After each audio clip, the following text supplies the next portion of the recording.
사람 사는 게 다 거기서 거기다라는 말이 있습니다. 하지만 그 나라만의 다양한 문화와 습관들 때문에 싸우기도 하고 웃기도 하는 말 못할 일들이 많이 벌어지곤 하는데요. 서로 다른 국적의 사람들이 만나 서로 이해하며 살아가는 것 또한 대단한 일인 것 같습니다. 오늘의 사연은 한국 남자와 결혼해 결혼 5년째를 맞이하는 폴란드 여성의 사연입니다. 안녕하세요. 감동시작입니다. 저희는 해외 커뮤니티 레딧과 감동시작 공식 이메일로 제보받은 실제 사연을 바탕으로 재구성한 스토리를 전달해 드립니다. 구독과 좋아요, 알림 설정은 영상 제작에 큰 힘이 됩니다. 영상 수익은 독거노인 및 불우이웃에게 전액 기부되니 끝까지 시청 부탁드립니다. 모두와 함께 공유하도록 할게요. 그럼 이야기 시작해볼까요?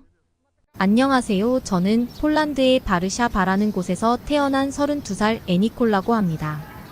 저는 한국인 남편과 결혼하여 서울에 정착한 지 5년째가 되었어요. 오늘 들려드릴 사연은 지금은 남편이지만 처음 한국인 남편을 만나 한국에 놀러 갔을 때 정말 깜짝 놀라고 신기했던 경험이 생각이 나서 이야기해보려고 해요. 저는 폴란드에서만 살았기 때문에 한국에서 살게 될 것이라고는 평생 생각해보지도 못했지만 7년 전 유럽 여행 중이던 남편을 폴란드에서 만나게 된 이후로 많은 것이 바뀌었습니다. 처음 남편을 만났을 때까지만 하더라도 동양인에게는 전혀 관심이 없었을 뿐더러 더욱이 한국인과의 교류가 전혀 없었기에 호기심이 더 컸었던 것 같아요. 하지만 남편이 폴란드에 머물렀던 일주일 동안 우리는 전생의 인연을 만난 듯이 서로에게 끌렸습니다. 자연스레 남편이 살고 있는 한국이 너무 궁금하기도 했고요. 저에게 한국에서는 퀴리브인과 쇼팽이 유명하다는 얘기를 듣고 신기하기도 했어요. 폴란드에서는 오래된 어르신들만 아실 뿐 대부분 사람들에게는 생소하다는 느낌이거든요. 남자친구의 유럽 여행이 끝나고 한국으로 돌아간 후 우리는 꾸준히 연락을 하며 인연을 이어나갔습니다. 어느 날 남자친구는 한국에 한번 놀러오지 않겠냐는 제안을 했습니다. 그 당시 학생이었던 저는 한국에 가기 위해서는 많은 돈이 필요했기에 6개월 동안 카페에서 아르바이트를 하며 부모님에게 약간의 도움을 받아 한국 여행을 하기로 했습니다. 저는 그렇게 늦은 밤 인천공항에 도착하게 되었어요. 한국의 인천공항에 도착한 첫 느낌은 공항의 승무원들이 너무 친절하다는 것이었고 게이트 밖을 나갔을 때 보이던 밤 풍경이 너무 아름다웠던 기억이 납니다. 그 당시 남자친구였던 남편은 전주에 살고 있었기 때문에 첫날에는 인천의 호텔에서 숙박을 하고 다음날 남자친구와 열차를 타고 전주를 가게 되었어요. 열차를 타고 전주로 향하면서 보이는 풍경들은 제가 살고 있는 폴란드와는 너무 달라서 현실감 없는 풍경에 내가 지금 꿈을 꾸고 있는 건가 하는 생각이 들기도 했습니다. 지금 생각해보면 한국의 수도는 서울인데 왜 전주로 데려갔는지 의아했지만 남편이 자신의 어머니를 소개시켜주려고 데려간 것이라는 걸 나중에 알게 되었어요. 폴란드에서는 부모님께 남자친구를 소개시켜주는 게 대수롭지 않은 일이지만 한국에서는 큰 의미가 있다는 것도 그때는 알지 못했습니다. 그렇게 아무것도 모른 채 전주에 도착해서 남편이 자신의 단골집이라는 식당을 데려갔는데 저는 정말 깜짝 놀랐습니다. 단지 식사 한 끼를 하러 갔을 뿐인데 수많은 반찬들과 음식들이 나오는 걸 보며 저는 남자친구에게 왜 이렇게 음식을 많이 시킨 거야? 나는 이렇게 많이 먹을 수 없어. 이건 정말 어리석은 행동이라고 말했습니다. 하지만 그 수많은 음식들이 서비스로 주는 것이라는 걸 알았을 때 2번 놀라게 되었어요. 그리고 그 메뉴가 식반이라는 것을 들었을 때 메뉴 이름이 참 예쁘다라고 했더니 남자친구는 박장대소하며 백반이라는 이름이 예쁘다는 얘기를 듣는 게 너무 재밌다고 말했습니다. 계란찜과 제육볶음 등 처음 맛보는 한국의 음식은 어떻게 이런 음식이 있을 수 있을까라고 생각하고 먹었던 기억이 생생합니다. 지금도 전 한식을 가장 좋아해요. 폴란드에서는 포리지라고 불리는 것을 먹곤 했는데 한국의 요거트에 길이 같은 곡물을 넣었다고 보시면 될 거예요. 포리지를 자주 먹는 것에 익숙해서 한국의 백반은 저에게 신세계였습니다. 남자친구는 제가 허겁지겁 먹는 모습을 보며 천천히 먹으라며 누가 안 뺏어 먹는다고 농담을 하더라고요. 그만큼 정신없이 먹었던 것 같아요.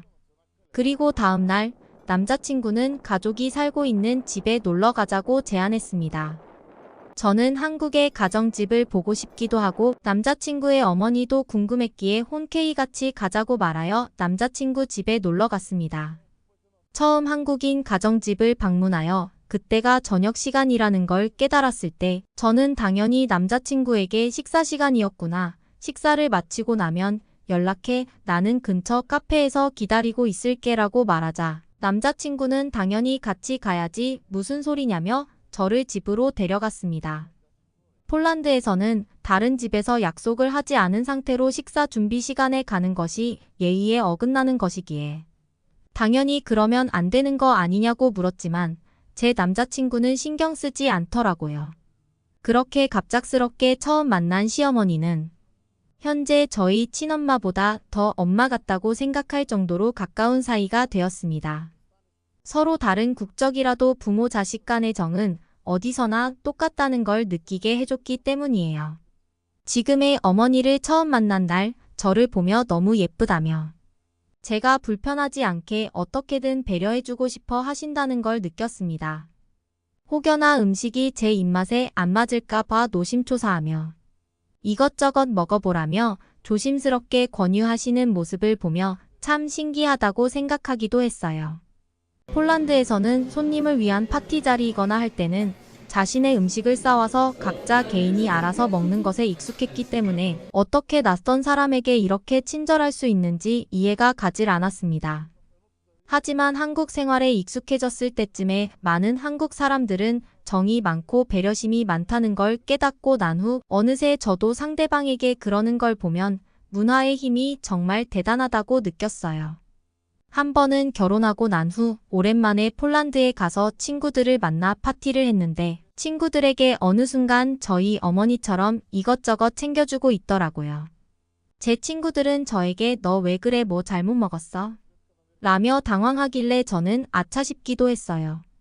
이 정도면 저 완전히 한국인 된 거 아닌가요? 사실 이제는 폴란드에 사는 것보다 한국이 더 편하고 포근한 느낌이 들곤 해요. 결혼식을 할 때 폴란드에서 가족들을 데리고 한국에 온 적이 있었는데 저희 부모님과 함께 제가 먹었던 전주 백반을 다시 한번 먹은 적이 있는데 아빠가 연신 엄지를 치켜들며 본인도 한국에서 살고 싶다고 농담으로 말씀하시는 걸 보고 제가 다 뿌듯했지 뭐예요. 지금도 부모님과 통화를 할 때면 한국에서 드셨던 음식에 대해 자주 이야기를 하곤 합니다. 폴란드의 부모님 집에 갔을 때 한국 음식 재료를 싸와서 남편이 만들어준 제육볶음과 오뎅에 감탄하시며 폴란드에서 자네와 제육볶음 식당을 차려야겠어. 그럼 우린 부자가 될 수 있을 거야. 라며 농담을 하시며 제육볶음과 오뎅을 하나도 남김없이 드셨습니다. 가끔 친구들이 폴란드에서 살 생각은 없냐고 묻지만 지금 저는 한국의 문화와 생활 방식에 너무 적응해버려서 폴란드에서 적응을 못할 것 같은 느낌이 들어요. 그리고 제가 가장 좋아하는 곳 중에 하나는 문화센터입니다. 집 근처에 사는 주민들에게 이렇게 깨끗하고 저렴한 비용으로 여러 가지 취미를 배울 수 있다는 것에 너무 감격했어요. 취미 활동을 위한 프로그램들은 물론이며 취미가 직업으로 발전할 수 있게 도와주는 교육 프로그램이 정말 감탄했습니다. 폴란드에서는 무엇인가를 배우려면 수업 비용도 굉장히 비싸지만 차를 타고 멀리 나가야 하는 경우가 부지기수이기 때문에 한국의 문화센터를 보고 대단하다고 느꼈어요. 이곳에서 처음 수업을 들었을 때 당황했던 기억이 있습니다. 폴란드에서는 수업 시간에 선생님이 수업하는 와중에 잠을 잔다거나 이어폰으로 노래를 듣고 각자 할 것을 해도 선생님들께서는 전혀 신경 쓰지 않고 본인의 수업만 하곤 합니다. 하지만 문화센터 선생님들은 학생들이 잘 이해하고 있는지 하나하나 신경 쓰며 안 되는 것이 있으면 먼저 나서서 해결해 주려고 하시는 모습에 감동했던 기억이 나요. 덕분에 제 그림 실력도 굉장히 많이 늘었습니다. 정말 한국인들은 어느 곳에서도 배려와 친절이 넘친다는 걸 깨달은 순간이었어요. 나중에는 저도 한국에서 제가 좋아하는 일을 하며 행복한 결혼 생활을 지속하고 싶은 게 저의 꿈이 되었습니다. 분명 그럴 수 있겠죠. 제 사연은 여기까지입니다. 어떻게 들으셨나요? 폴란드에서 한국인 남자친구를 만나 결혼까지 하게 된 애니콜 씨는 한국에서의 생활에 매우 만족하고 있는 것 같은데요. 그녀가 만났던 많은 한국인들이 그녀에게 보여준 진심이 그녀의 가슴에 와닿았던 것 같습니다. 앞으로도 좋은 사람들과 행복한 한국 생활이 되길 기원하며 영상 마치겠습니다. 오늘의 이야기는 여기까지입니다. 응원이나 남기고 싶은 말이 있으시면 댓글로 남겨주세요. 사연자분께 전달해 드리겠습니다. 저희 감동시작은 실제 사연 제보를 받고 있습니다. 채택되신 분께는 선물도 드리고 있습니다.